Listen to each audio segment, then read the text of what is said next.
8 जनवरी 1880 बौद्ध जगत में विशेष महत्व का दिन है क्योंकि इसी दिन धम्म ध्वज की स्थापना हुई थी। ये धम्म ध्वज संपूर्ण विश्व को शांति, प्रगति, मानवतावाद और समाज कल्याण की सदैव प्रेरणा देता है।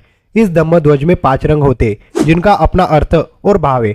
क्योंकि इस धम्म ध्वज में 5 रंग है इसलिए इसको पंचशील का झंडा भी कहा जाता है। धम्म ध्वज हमारी आन बान और शान है।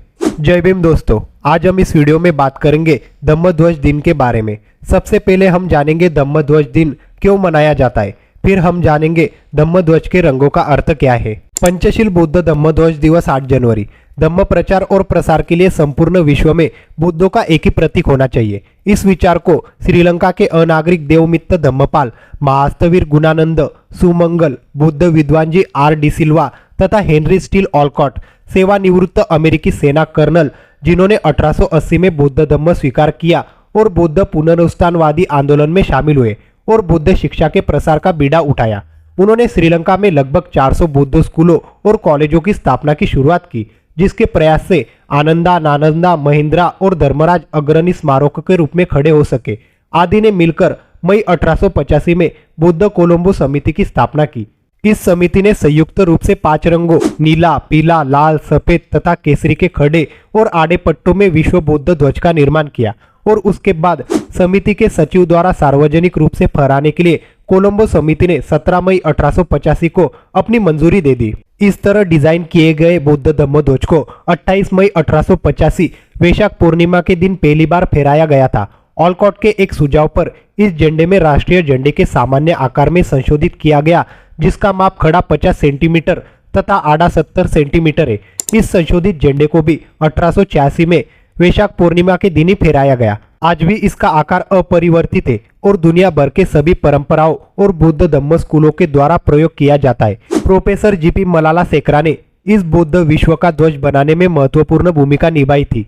25 मई 1950 को कैंडी में आयोजित बौद्धों के वर्ल्ड फेडरेशन की बैठक में इसे आधिकारिक बौद्ध ध्वज के रूप में स्वीकार करने के लिए प्रस्ताव रखा।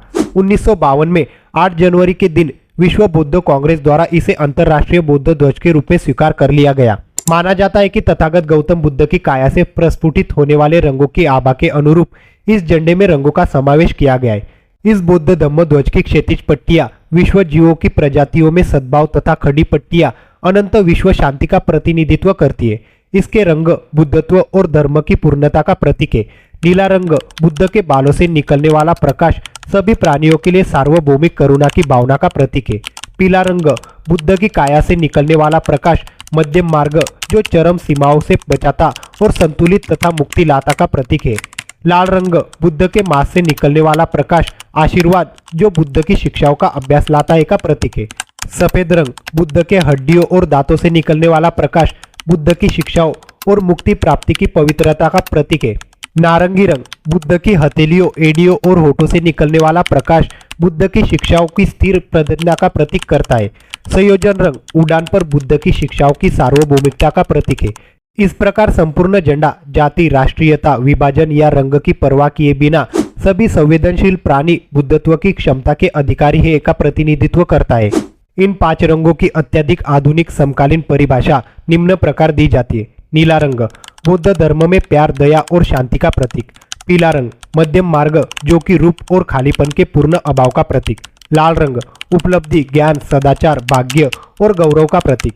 सफेद रंग पवित्रता, मुक्ति, धर्म, समय या स्थान की परवाह किए बिना हमेशा मौजूद रहेगा का प्रतीक। नारंगी रंग बौद्ध धर्म का सार जो बुद्धि, शक्ति और गौरव से भरा का प्रतीक है। इन 5 रंगों का संयोजन एक और केवल सत्य का प्रतीक है। इसके अतिरिक्त एक और परिभाषा प्रचलित है।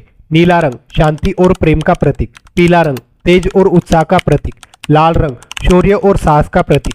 सफेद रंग शुद्धता और निर्मलता का प्रतीक। नारंगी रंग त्याग और करुणा का प्रतीक। इस प्रकार धम्म ध्वज से संपूर्ण बौद्ध धम्म का भाव और सार प्रकट होता है। इसलिए धम्म ध्वज को पूरा आदर और सम्मान देना चाहिए। हमारा मूल उद्देश्य बाबा साहेब तथा अन्य महापुरुषों के विचारों और कार्यों को जन जन तक पहुंचाकर उनमें जागृति उत्पन्न करना है। इसलिए इस वीडियो को ज्यादा से ज्यादा शेयर करें। वीडियो कैसी लगे हमें कमेंट करके जरूर बताना और हमारे चैनल को लाइक और सब्सक्राइब जरूर करना। धन्यवाद।